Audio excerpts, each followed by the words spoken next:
So may I now speak in the name of the living God, our Creator, Redeemer, and Sustainer. Amen. Please do sit down.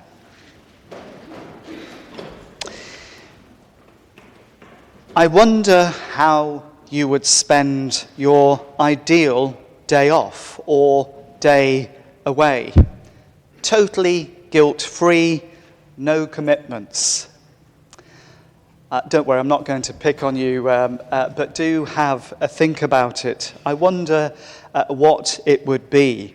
And if there were answers, of course, bearing in mind we are a non-judgmental fellowship, there are no wrong answers. It might be that it would be a duvet day, only nipping out to stock up on snacks, or change the sheets if there were too many crumbs. It might be a day of box sets, courtesy of the TV. I'm not casting aspersions, but it might just be more of an adrenaline surge, whitewater rapiding, or, as one of my friends used to do frequently, he is fine, skydiving. Why on earth jump out of a perfectly serviceable aircraft? For some, it might just be catching up with family, and for some, it might just be avoiding family. Again, no aspersions cast. But there's a book that I wanted to be able to show you this morning that a doctor friend gave me a few years ago, but unfortunately, I packed it earlier in the week. I'll have to find it again within years and come and show you. It's actually a book meant for children, but it's called Jesus' Day Off by Nicholas Allen. And as I say, at first glance, it looks like it might just be a book for children. But as often is the case with these resources, we can very quickly see that there's wisdom for all ages. In the book, Jesus finds himself exhausted, and some of the miracles start to go wrong. So he takes time out. And I think that this is the kind of book Jesus would have wanted to have given to the Pharisees that he encountered in our gospel reading this morning. And I'm pretty sure again that it wouldn't have been happily accepted as the gift that it was. The same could be said for the far more important gift of the Sabbath itself. C.S. Lewis once said that there's nothing that gives you a more deceptively good conscience than keeping rules, even if there's been a total absence of all real love and faith in doing so. And as we know from the scriptures, Jesus was often rightly scathing to those leaders who abused their authority, taking what was a gift of God and instead using it as something to effectively beat the people with, creating constricting rules left, right, and center. It's why Jesus was so angry with the money changers in the temple. They weren't just ripping off temple pilgrims. They were actually obstructing their pilgrimage towards God. So if we ask, what would Jesus do? Then we must be prepared on occasion for the use of whips, of cords, and table throwing. But hopefully not this morning. But this was also the case, very much so, to do with the Sabbath. Jesus was always getting into trouble for his supposed relaxed attitude to the Sabbath. And in Mark, as we heard, I'm sure with some anger and frustration, he challenges the Pharisees by saying, the Sabbath was made for humankind and not humankind for the Sabbath. Effectively, hands off. Many years ago, I was very fortunate to be taught the Old Testament by Professor Gordon Wenham. You'll hear me refer to him often. He is an amazing man. But during my time with him, he published his second volume of an amazing, exhaustive series of commentaries on the book of Genesis. I have an autograph copy in a packing case somewhere near you. I did ask him to sign it to my best ever student, but he said that he couldn't, with all conscience, put that. But knowing that Gordon wrote all of this and did incredible research into Genesis, of course, when it came time to choose modules for my degree, there was the book of Genesis being taught by Gordon himself. And I still remember that first lecture. We all gathered on a very, very wet autumn day, and there were about 100 of us in the lecture theatre crammed in. And the great man entered the lecture theatre armed with the boxes of those Genesis volumes ready for us to buy. Slight student discount. But the first words out of his mouth as we all looked at him were, "What is the pinnacle of creation, biblically speaking?" Nobody moved a muscle.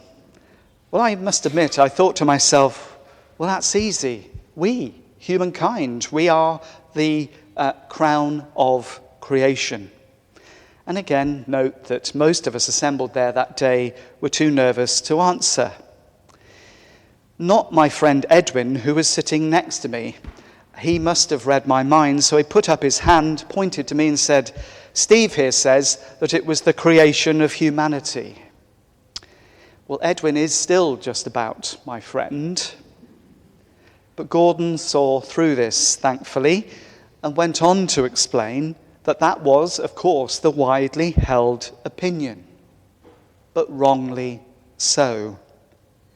The pinnacle, or the climax of creation, was and is the Sabbath, remembering the day that God rested. It was meant to be a day when creator and createes were free, literally, to revel in each other. A time of rest, refreshment, recuperation, but with a very heavy divine mandate, encouragement, and permission. And as a people, God's ancient people, the Jews, knew only too well what it was not to have a Sabbath, having been slaves in Egypt. But now, in the time of Jesus, it had been hijacked once again. Not good, not the way things ought to be.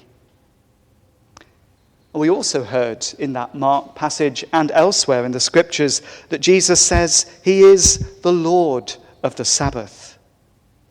That means that we need to have a Sabbath in order for him to be Lord of it. And I put it to you this morning that it might not necessarily be a day, but it could be. It might just be a period of time that we set aside and offer back to Jesus for him to be Lord of it. If Jesus needed time out, then so do we.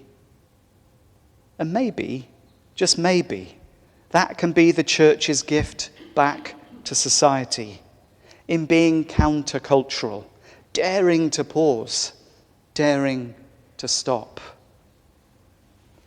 One commentator said that the Sabbath is another gift to society today because in so many cases we're living at a pace of life we weren't designed for.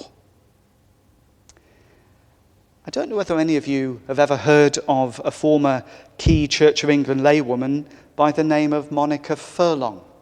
Sadly, she's no longer with us. But she was once asked to address a bunch of clergy as a laywoman. This was at a diocesan conference. So she was one of the keynote speakers. And she stood up and said, "Before I get on to my topic, I just want to say a few things." And I want to quote from her this morning. She said this: "I cannot speak for other lay people, but I'm clear what I want of the clergy. I want them to be people who can, by their own happiness and contentment, challenge my ideas about status, about success, about money, and so teach me how to live more independently of such drugs. I want them to be people who can dare, even as I do not dare, and as few of my contemporaries dare, to refuse to work flat out, since work can be an even more subtle drug than status, to refuse to compete with me in my strenuousness.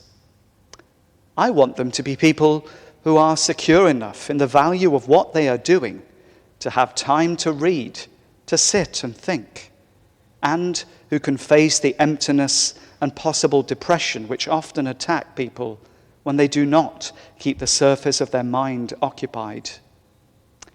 I want them to be people who have faced this kind of loneliness and discovered how fruitful it is. But I don't think that is a challenge just for clergy. Certainly not. As I alluded to, it is for all of us as the church, as a parish, as a benefice to be.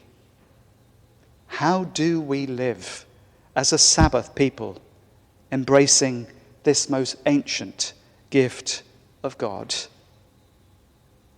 Jesus said to them, "The Sabbath was made for humankind, and not humankind for the Sabbath. So the Son of Man is Lord, even of the Sabbath." Amen.